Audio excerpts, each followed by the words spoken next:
जय हिंद आप सभी का हमारे YouTube चैनल पर बहुत बहुत स्वागत है। आज की वीडियो में हिंदी साहित्य से संबंधित महत्वपूर्ण प्रश्न शामिल किए गए हैं जो परीक्षा की दृष्टि से बहुत ही महत्वपूर्ण है। तो वीडियो को बिना स्किप किए बिना वीडियो देखिएगा। वीडियो पसंद आए तो वीडियो को लाइक कीजिएगा। चैनल पर पहली बार है तो चैनल को सब्सक्राइब कीजिएगा, क्योंकि आपका एक सब्सक्राइब हमारे लिए मोटिवेशन का काम करता है। तो प्रश्नों को देखते हैं। पहला प्रश्न है कि महावीर प्रसाद द्विवेदी ने सरस्वती के संपादन का उत्तराधिकार अपने पश्चात किसे सौंपा था? पंडित देवी दत्त शुक्ल को, जगदम्बा प्रसाद मिश्र को, गया प्रसाद शुक्ल को, पंडित गौरी दत्त को।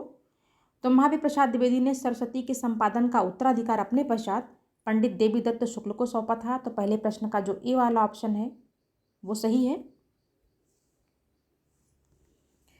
दूसरा प्रश्न है कि 2013 का साहित्य अकादमी पुरस्कार मिलजुल मन के लिए किसे प्रदान किया गया? केदारनाथ सिंह को, मृदुला गर्ग को, मैत्रेयी पुष्पा को, कृष्णा सोबती को। तो 2013 का जो साहित्य अकादमी पुरस्कार है मिलजुल मन जो है ये मृदुला गर्ग की रचना है। तो मृदुला गर्ग को 2013 में साहित्य अकादमी पुरस्कार इनकी इसी रचना पे दिया गया था। तो दूसरे प्रश्न का बी वाला जो ऑप्शन है वो सही है, मृदुला गर्ग। तीसरा प्रश्न है कि रीत मुक्त श्रृंगारी कवि नहीं है? दिशदेव, आलम, ठाकुर, सेनापति।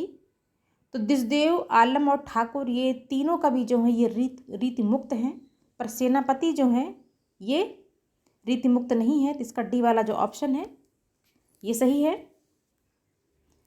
चौथा प्रश्न है कि नाटककारों में ऐतिहासिक नाटककार हैं डॉक्टर धर्मवीर भारती, लक्ष्मी नारायण लाल, उपेंद्र नाथ अष्ट या डॉक्टर राम कुमार वर्मा। तो नाटककारों में जो ऐतिहासिक नाटककार हैं जिन्होंने इतिहास पे नाटक लिखे हैं वो डॉक्टर राम कुमार वर्मा हैं। तो चौथे प्रश्न का जो डी वाला ऑप्शन है वो सही है। अगला प्रश्न है कर्ता के साथ ने का प्रयोग ना होना किस उपभाषा की प्रमुख विशेषता है? पश्चिमी हिंदी, पूर्वी हिंदी, राजस्थानी हिंदी, पहाड़ी हिंदी। तो कर्ता के साथ ने का प्रयोग ना होना ये पूर्वी हिंदी की विशेषता है। तो बी वाला जो ऑप्शन है वो इसमें सही है। छठा प्रश्न है कि भारतीय संविधान में राजभाषा के संबंध में किस अनुच्छेद की व्यवस्था की गई है? अनुच्छेद 343 से अनुच्छेद 351 तक, या अनुच्छेद 143 से लेकर के 151 तक, या अनुच्छेद 243 से लेकर 351 तक, या अनुच्छेद 443 से लेकर के 451 तक।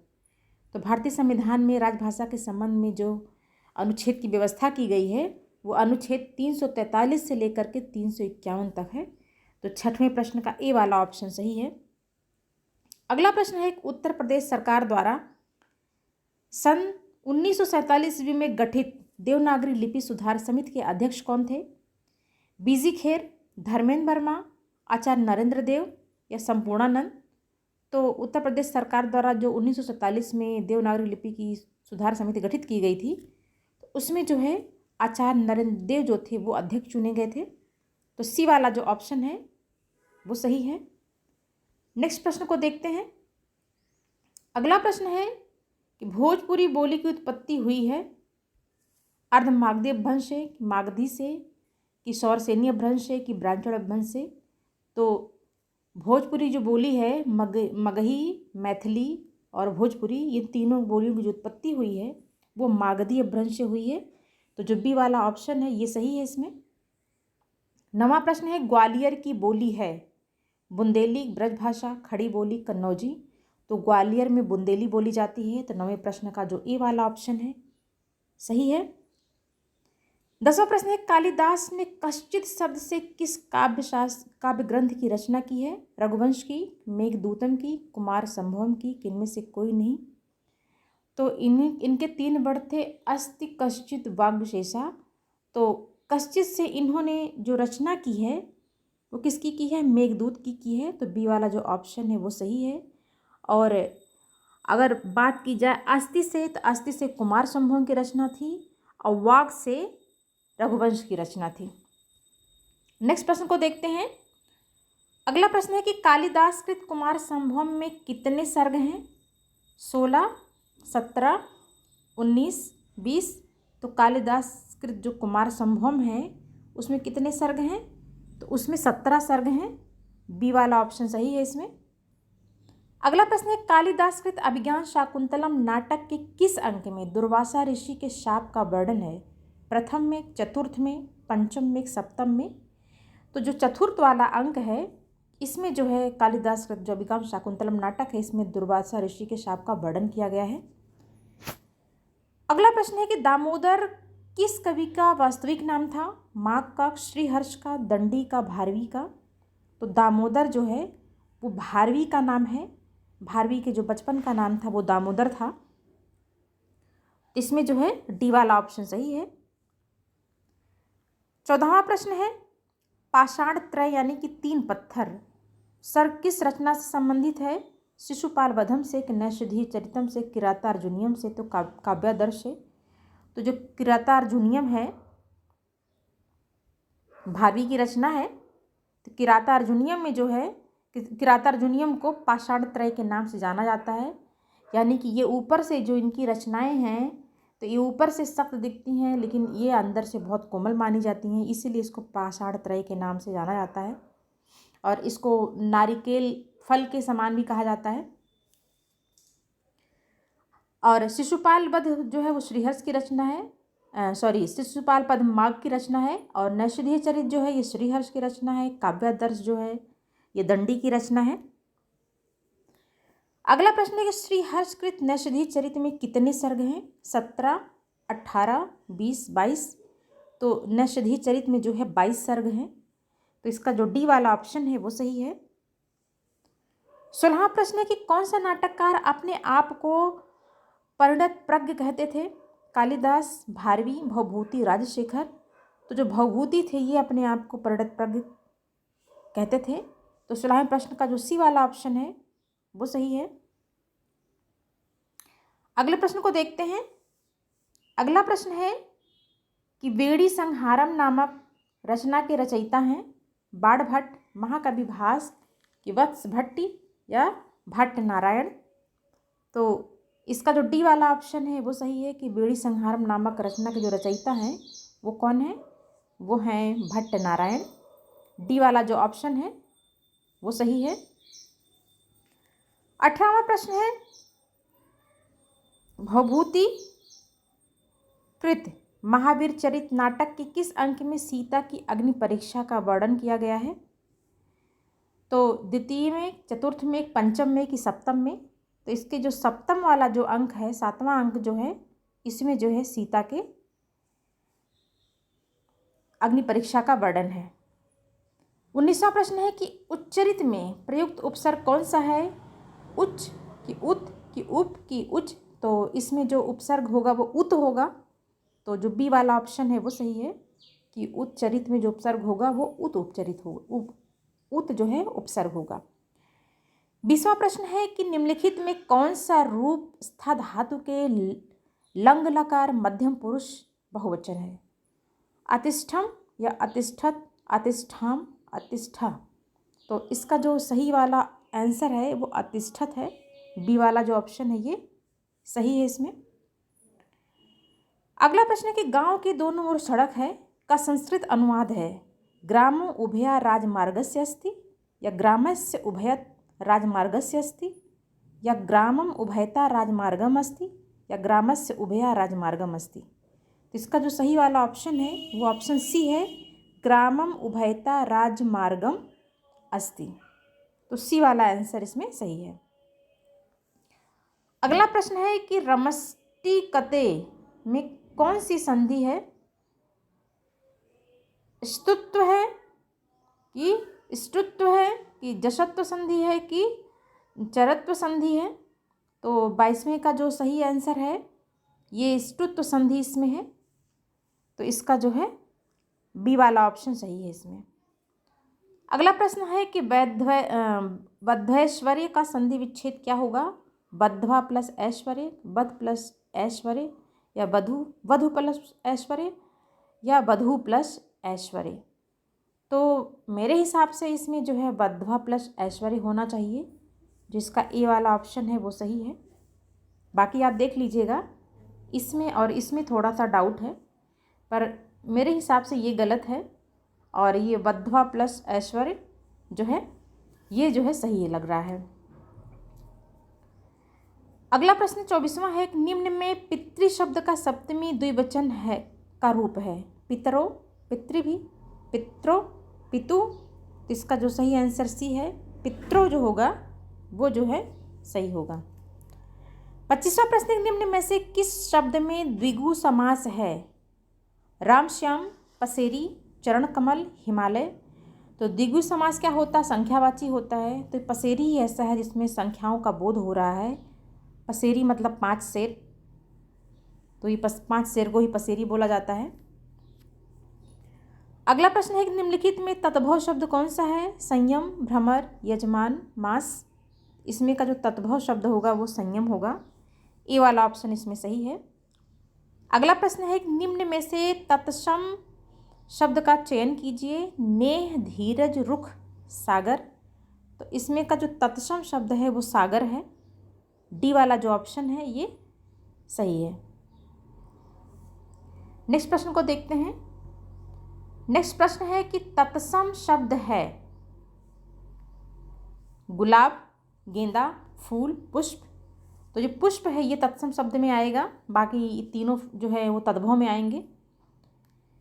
नेक्स्ट प्रश्न है कि तद्भव शब्द है सरिता, प्रस्ताव, आषाढ़, मगन। तो इसमें जो मगन है ये तद्भव में आएगा, बाकी सरिता हो गया, प्रस्ताव हो गया, आषाढ़ हो गया, ये तत्सम शब्द की श्रेणी में आते हैं। अगला प्रश्न है घास खाना मुहावरे का क्या अर्थ है? अत्यधिक गरीब होना, घोर मूर्खता का परिचय देना, तुच्छ काम करना, जल्दी जल्दी में काम बिगाड़ना। तो घास खाना का जो सही अर्थ होगा वो होगा घोर मूर्खता का परिचय देना। तो जो बी वाला ऑप्शन है वो सही है। 31वां प्रश्न है कि मखमली जूते मारने का अर्थ क्या है? व्यंग मारना, अपमानित करना, धनी व्यक्ति को प्रताड़ित करना, मीठी बातों से लज्जित करना। तो मखमली जूते मारने का जो सही अर्थ होगा वो मीठी बातों से लज्जित करना। डी वाला जो ऑप्शन होगा वो इसमें सही होगा। अगला प्रश्न है कि निम्न में से पर्यायवाची शब्द छांटिए। दास, दास का पर्यायवाची क्या होगा? पादप होगा, श्रमिक होगा, कि तात होगा, कि भृत्य होगा। तो पादप पुष्प हो गया, श्रमिक मजदूर हो गया, तात पिता को कहते हैं, तो भृत्य है ये दास की श्रेणी में आता है। दास का पर्यायवाची है तो भृत्य होगा इसमें। 33वां है कि अंशुमाली मतलब किसका पर्यायवाची है? सांप है, सूर्य है, चंद्रमा है, कि गर्व है। तो अंशुमाली सूर्य को कहा जाता है। तो जो बी वाला ऑप्शन है ये सही है। हवा का पर्यायवाची क्या होगा? अतल, अपगा, अनल या अनिल। तो जो अनिल है ये जो है हवा का पर्यायवाची होगा। अगले प्रश्न को देखते हैं। संयुक्त का विलोम है। संयुक्त विलोम क्या होगा? एकजुट, विचित्र, अकेला, एकांकी। तो जो एकाकी होगा ये जो है ये संयुक्त का विलोम होगा।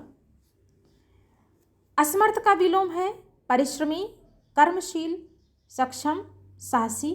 तो असमर्थ का जो विलोम होगा वो सक्षम होगा। 36वें प्रश्न का जो सी वाला ऑप्शन है ये सही है। 37वां प्रश्न है कि सर्वनामों के साथ आने वाली विभक्तियों को क्या कहा जाता है? विलिष्ट, संश्लिष्ट, श्लिष्ट। इनमें से कोई नहीं। तो सर्वनामों के साथ जो विभक्तियां आती हैं उनको संश्लिष्ट कहा जाता है। तो बी वाला ऑप्शन 37वें प्रश्न का बी वाला ऑप्शन सही है।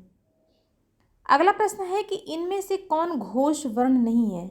जा, हा, आ, सा। इसमें जो है जो सा है ये घोष वर्ण नहीं है, ये ऊष्म व्यंजन की श्रेणी में आता है।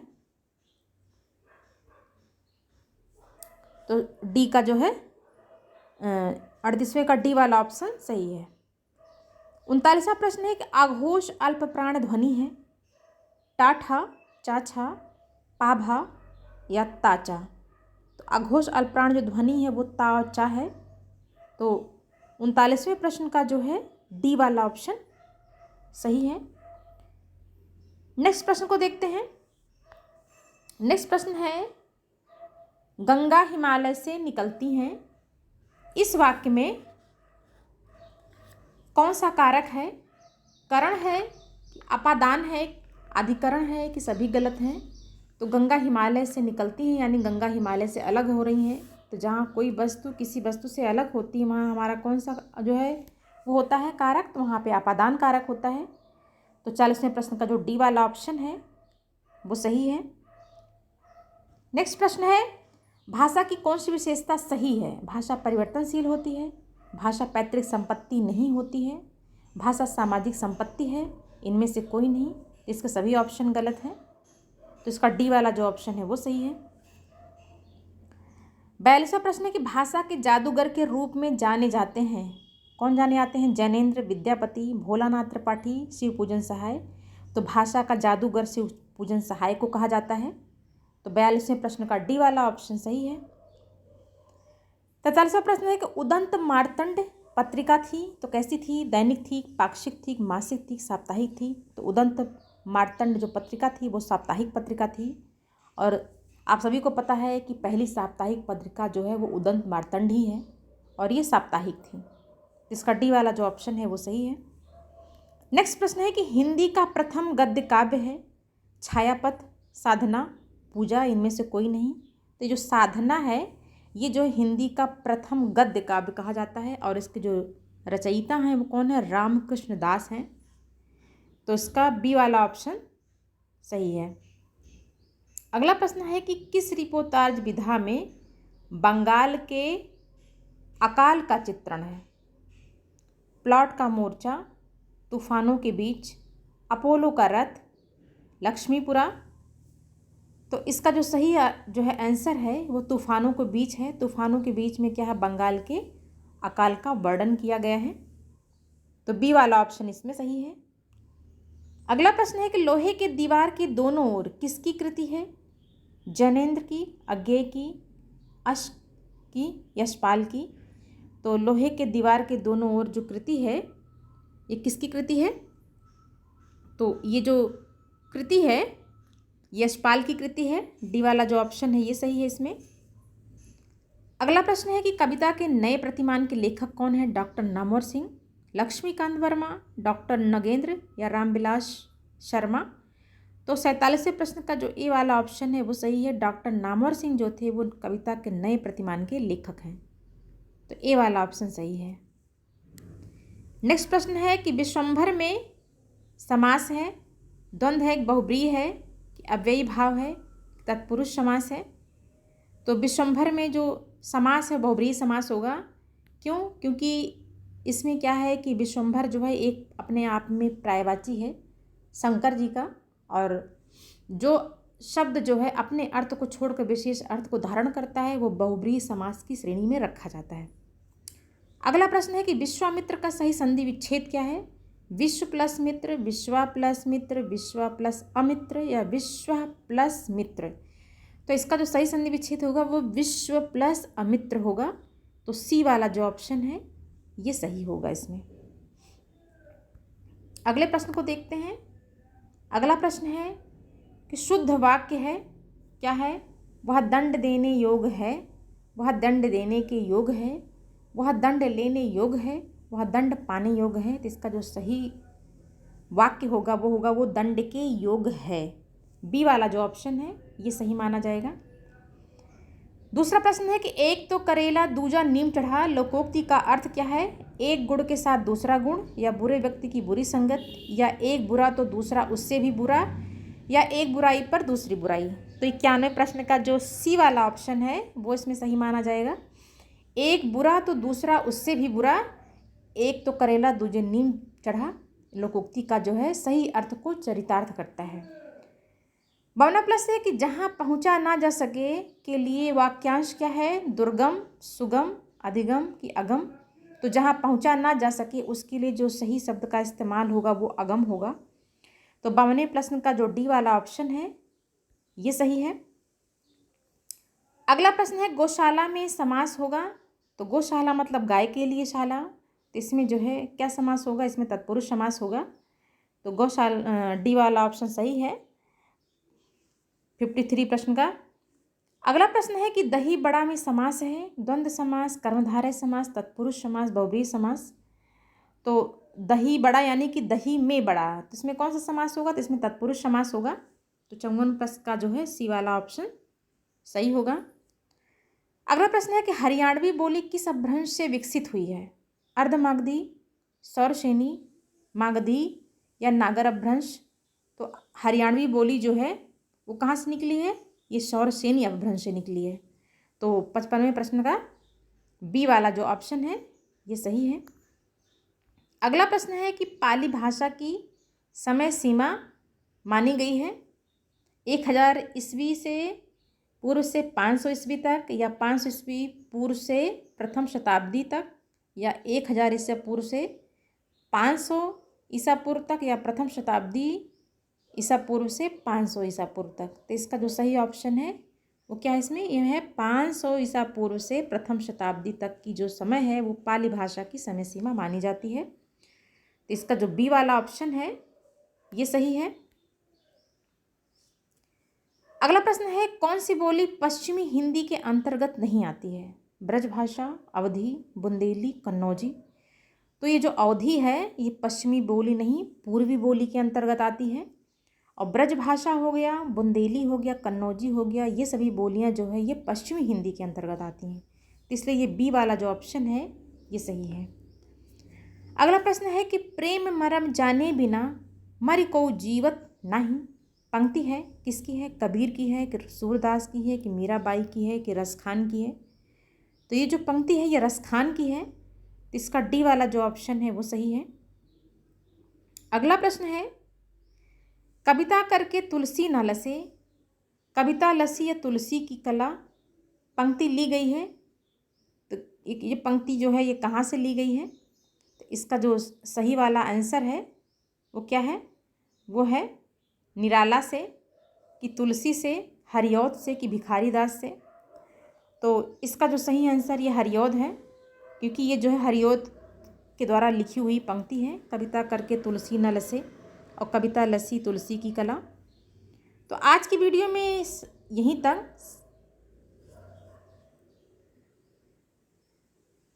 और आगे के प्रश्नों को हम नेक्स्ट वीडियो में ले आएंगे, क्योंकि नहीं तो वीडियो बहुत लंबा हो जाएगा। अगर वीडियो आपको पसंद आई हो तो वीडियो को लाइक कीजिएगा।